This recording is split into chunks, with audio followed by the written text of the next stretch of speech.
Welcome to the slop farm. Enjoy the video. You begin by making the circuit safe. Turn off power and unplug the device to avoid shock and misleading readings. Once done, remove the fuse you want to test and identify its type so you know how to hold it.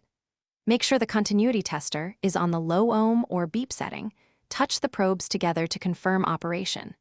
Now place one probe on each end of the fuse body or blade terminals and hold steady so the tester can give a reliable reading. With the probes in place, you now test actively.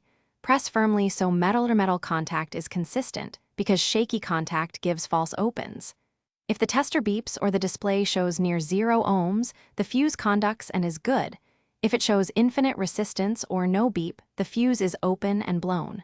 For cartridge fuses, probe the end caps. For blade fuses, probe the metal blades.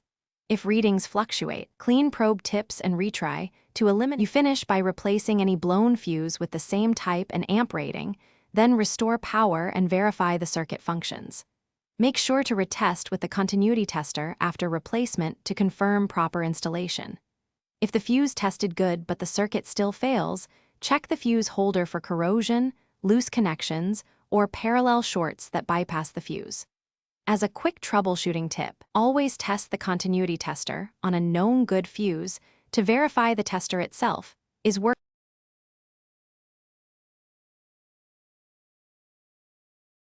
Thanks for watching. Consider subscribing if we helped you today.